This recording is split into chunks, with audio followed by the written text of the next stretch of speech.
बिस्मिल्लाहिर्रहमानिर्रहीम। अल्लाहुम्मा सल्लि अला मुहम्मदिन व आले मोहम्मद। अस्सलाम वालेकुम। कैसे हैं आप सब? उम्मीद करता हूँ सब खैरियत से होंगे। अल्लाह पाक आप सबको अपने फ़िज़्ज़ो-अमान में रखे, सलामत रखे, आमीन। जनाब, आज की डेट है 13 मार्च, डे है Sunday. As per routine market का डेली व्यू अपन आपके साथ शेयर करने वाला हूँ, जो कि होगा 14 मार्च मंडे के लिए। कल वीक का पहला दिन भी है। शुरुआत करते हैं मार्केट की समरी से। इंडेक्स ने जो अपनी लास्ट सेशन की क्लोजिंग एडजस्ट की है 43,653 के पास किए। इंडेक्स ने जो पॉइंट्स डिक्लाइन किए हैं 200 पॉइंट डिक्लाइन किए हैं, जो कि बनता है 0.46% डिक्लाइन। इंडेक्स के अंदर जो वॉल्यूम जनरेट हुए हैं 61.84 मिलियंस के वॉल्यूम जनरेट हुए हैं, जो कि प्रीवियस डेज की बनस्बत लोअर हैं। और अपने 5 डेज का जो एवरेज वॉल्यूम बनता है 85.14 मिलियन, उसके भी बिलो हैं। इंडेक्स ने जो अपनी ओपनिंग दी थी 43,963 के पास से दी थी, और उसके बाद अपना जो हाई पोस्ट किया 43,966 का किया है, और जो अपना लो पोस्ट किया है 43,596 का किया है। 257 पॉइंट डिक्लाइन किए थे, और जो पॉइंट्स ऐड किए हैं 112 पॉइंट ऐड किए हैं, और इन ऑल क्लोजिंग जो एडजस्ट की है वो नेगेटिव की है। कंपनीज की बात करें 31 कंपनीज जनाब अप रही थी, डाउन 58 रही थी, 11 कंपनीज अनचेंज रही थी। अब टॉप पॉइंट कंट्रीब्यूटर्स की बात कर लेते हैं कि जनाब कौन कौन से डिक्लाइनर, कौन कौन से एडवांसर हैं। नंबर 1 के अंदर एडवांसर है वो है सीस, जिसने 77.04 पॉइंट इसके अंदर ऐड किए हैं। इसके अंदर आपके पास न्यूज़ भी आपको सर्कुलेट हुई है, जो आपने देखी होगी। इसने 100% बोनस भी अनाउंस किए हैं, बहुत अच्छा रिजल्ट दिया है, आउट क्लास रिजल्ट दिया है। इसके बाद जनाब यूबीएल है, जिसने 10 रुपीज़ यूबीएल जनाब इसने 10 पॉइंट ऐड किए हैं। उसके बाद एमसीबी ने 8 पॉइंट ऐड किए हैं। उसके बाद इंडू ने 7 पॉइंट ऐड किए हैं। एमटीएल ने 6 पॉइंट ऐड किए हैं। एबीएल ने 3 पॉइंट ऐड किए हैं। अगर डिक्लाइनर की बात करें जनाब, एमईबीएल नंबर 1 पर है, टॉप पर, जिसने 47 पॉइंट का डेंट लगाया है। उसके बाद लकी सीमेंट है, जिसने 42 पॉइंट डिक्लाइन किए हैं। उसके बाद हुपावर है, जिसने 29 पॉइंट डिक्लाइन किए हैं। उसके बाद बीपीएल ने 20 पॉइंट डेंट का लगाया है। उसके बाद टीआरजी ने 20 पॉइंट इसमें से डिक्लाइन किए हैं, तो साथ दिया है BHEL, unity, WH, etcetera etcetera. Volume leader stocks को चेक कर लेते हैं कि फ्राइडे को कौन कौन से वॉल्यूम लीडर रहे हैं। नंबर 1 पे टीपीएलपी रहा जनाब, जिसने 22 रुपीज़ 46 पैसा के ऊपर अपनी क्लोजिंग एडजस्ट किए, निगेटिव रहा है 5.31%। सेकेंड नंबर पे पेल का राइट शेयर है, जिसने 1 रुपीज़ 82 पैसा के ऊपर अपनी क्लोजिंग एडजस्ट की है, निगेटिव रहा है 26.91%। उसके बाद टीपीएल है जनाब, जिसने 10 रुपीज़ 6 पैसा के ऊपर अपनी क्लोजिंग एडजस्ट की है, पॉजिटिव रहा है 0.30%। इसके बाद जनाब यूनिटी फूड है, जिसने 23 रुपीज़ 92 पैसा के ऊपर अपनी क्लोजिंग एडजस्ट की है, निगेटिव रहा है 4.32%। उसके बाद फ्लाइंग का राइट शेयर है, जिसने 26 पैसा के ऊपर अपनी क्लोजिंग एडजस्ट की है, निगेटिव रहा है 29.73%।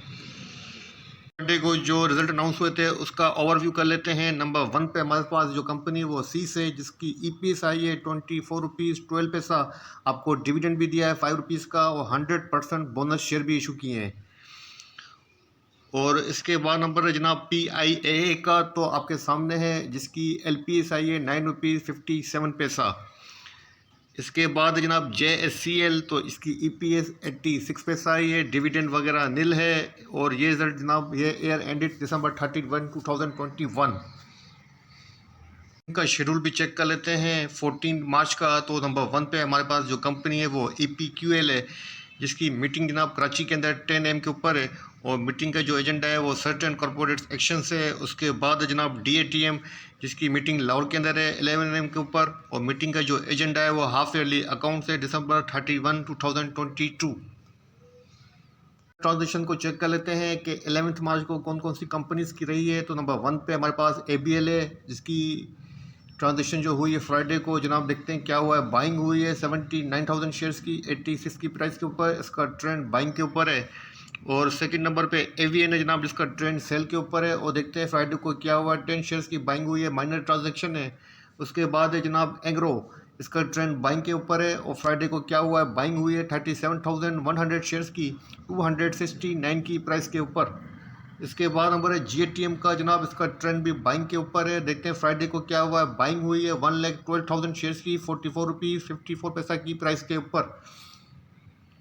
थर्ड नंबर पे जनाब IBFL है, जिसका ट्रेंड बाइंग के ऊपर है। फ्राइडे को भी इसके अंदर बाइंग हुई है 500 शेयर्स की इसके बाद जनाब MEBL है जिसका ट्रेंड भी बाइंग के ऊपर है और फ्राइडे को इसके अंदर सेलिंग हुई है 13,000 शेयर्स की 131 की प्राइस के ऊपर। इसके बाद जनाब पैकेजेस है, इसका ट्रेंड बाइंग के ऊपर है। फ्राइडे को इसके अंदर बाइंग हुई है 700 शेयर्स की 438 की प्राइस के ऊपर। पैसा को मैं माइनस कर रहा हूँ। और इसके बाद नंबर जनाब PHDL का है जिसका ट्रेंड डिटेक्ट नहीं हो रहा है, लेकिन देखते क्या हुआ है, गिफ्ट आउट हुआ है 3000 शेयर्स का।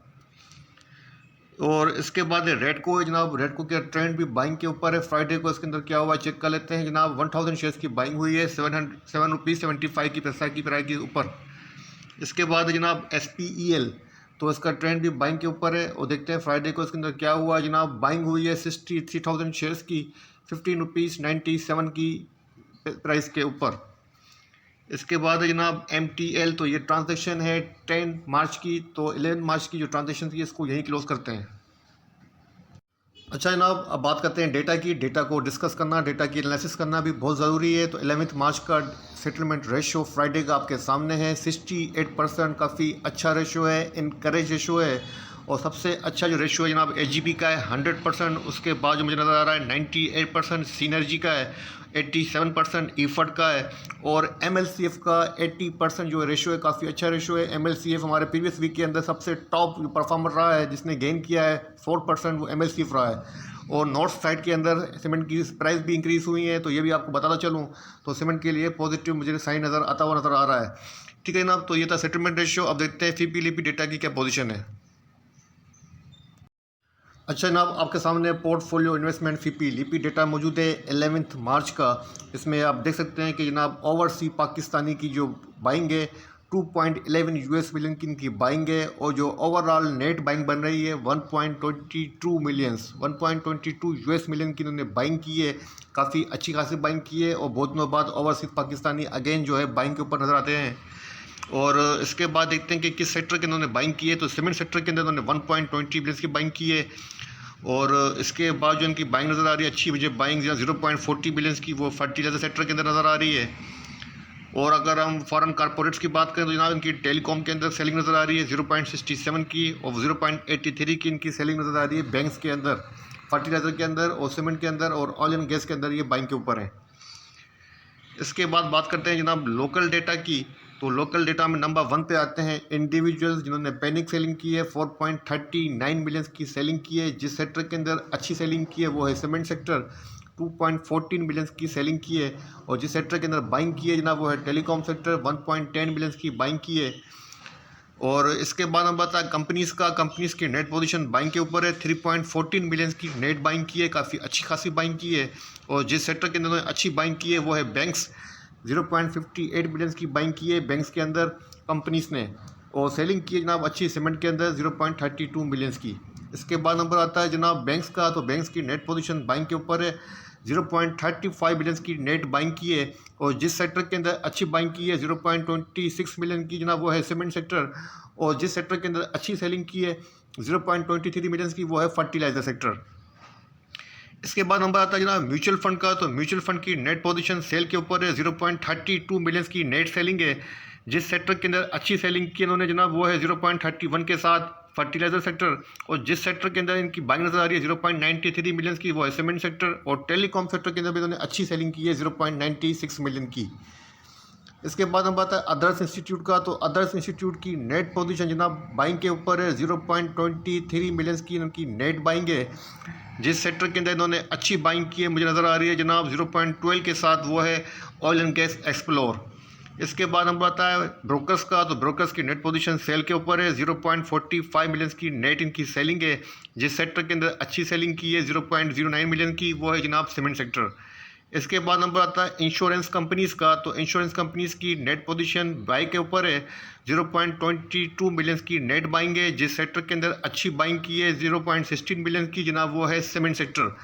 तो जनाब सेक्टर वाइज जो पोजीशन बन रही है ओवरसीज़ पाकिस्तानी की पोजीशन और म्यूचुअल फंड की पोजीशन और इंश्योरेंस कंपनीज़ की पोजीशन सीमेंट के अंदर बाइंग के ऊपर है। प्लस सीमेंट सेक्टर एक्टिव नज़र आ रहा है मुझे, और दूसरा सेक्टर टेलीकॉम नज़र आ रहा है, और थर्ड नंबर पे फर्टिलाइजर सेक्टर इनके अंदर काम होता हुआ मुझे लग रहा है। तो आप भी इनके साथ काम कीजिएगा, सीमेंट सेक्टर, टेलीकॉम सेक्टर और फर्टिलाइजर सेक्टर। हमारे लोकल जो प्लेयर्स हैं उनमें मोस्टली जो है बाइंग के ऊपर हैं, कंपनीज बाइंग के ऊपर हैं, बैंक्स बाइंग के ऊपर हैं, और हमारे अदर्स इंस्टीट्यूट बाइंग के ऊपर हैं और इंश्योरेंस कंपनीज भी बाइंग के ऊपर हैं। अब आपके सामने 11 मार्च का टॉप 10 कंपनीज का ओपन इंटरेस्ट डेटा मौजूद है, जो कि डिक्लाइन हुआ है 2.5% फ्राइडे को, और आपके सामने प्राइस भी डिक्लाइन हुई है और ओपन इंटरेस्ट डेटा भी डिक्लाइन हुआ है, जो कि इस बात को इंडिकेट कर रहा है अनसर्टेन पोजीशन है और अनसर्टेनिटी कंटिन्यू है। और जिस कंपनी के अंदर मुझे सबसे ज़्यादा जो चेंज नज़र आ रहा है वो है 7.4% इंक्रीज़ हुआ है OGTC का। OGTC को मैंने फॉलो नहीं किया इसलिए कुछ कह ही नहीं सकता। इसके बाद जनाब 5.6% डिक्लाइन हुआ है WGL का। WGL की प्राइस भी डिक्लाइन हुई है, मतलब अनसर्टन पोजीशन है। और इसके बाद 4.1% जनाब यूनिटी की जो प्राइस है वो डिक्लाइन हुई है और ओपन इंटरेस्ट डेटा भी जो है जनाब वो डिक्लाइन हुआ है। इसका मतलब अनसर्टन पोजीशन है। TRG के अंदर भी 2.6% डिक्लाइन हुआ है, प्राइस भी डिक्लाइन हुई है, तो अनसर्टन पोजीशन है। अब ओपन इंटरेस्ट डेटा की पोजीशन जो है वो अनसर्टेनिटी को जो है वो शो कर रही है कि पोजीशन अभी तक जो है अनसर्टेन है।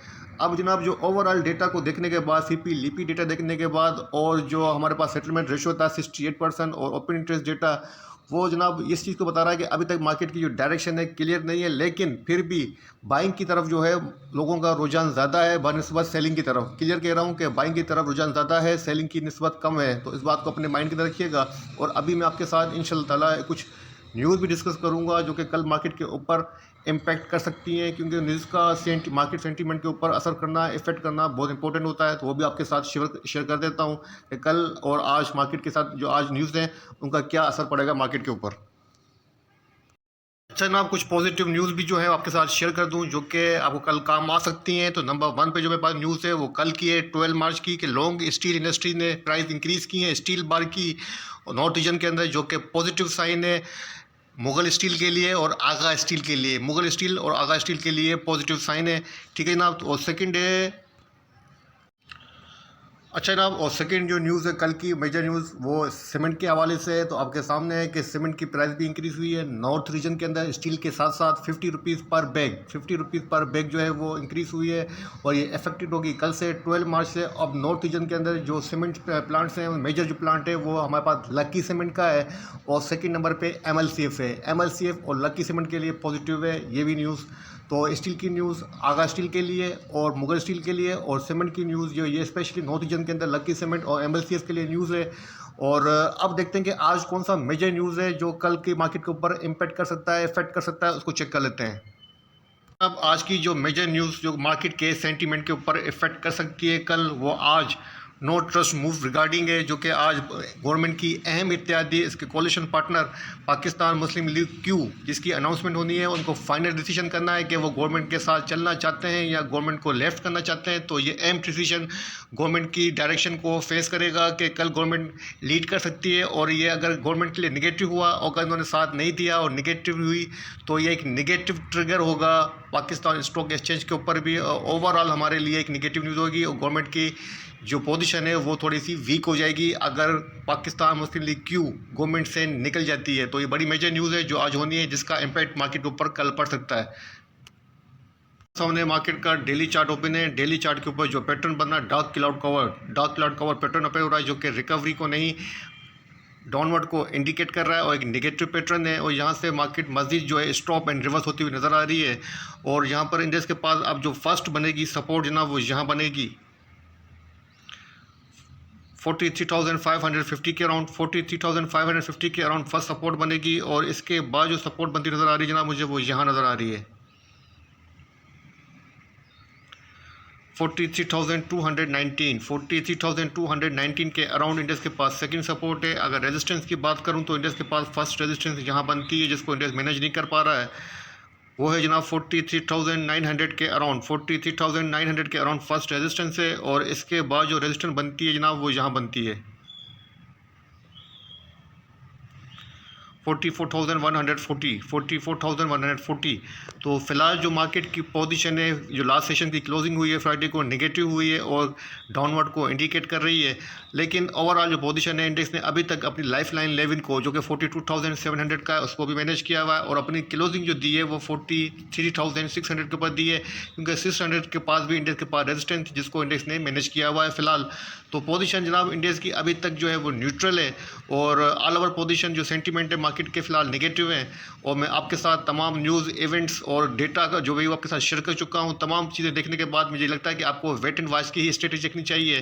फ़िलहाल आप मिड टर्म की पोजीशन या शॉर्ट टर्म की पोजीशन एज ए इन्वेस्टर ले सकते हैं। 3 मंथ से लेकर 6 महीने की पोजीशन लें तो बेहतर है, क्योंकि काफ़ी स्टॉक्स की प्राइस काफ़ी चीप प्राइसेस के ऊपर अवेलेबल हैं, आप उनके अंदर इन्वेस्टमेंट कर सकते हैं। लेकिन डे ट्रेड के लिए अभी आपके लिए पोजीशन नहीं है। अगर आप टेक्निकल को समझते हैं, सपोर्ट और रेजिस्टेंस को समझते हैं, आपके अंदर इतनी स्किल्स हैं, तो बेशक आप डे ट्रेड ले सकते हैं, लेकिन स्टॉप लॉस के साथ काम कीजिएगा, ये बेहतर होगा।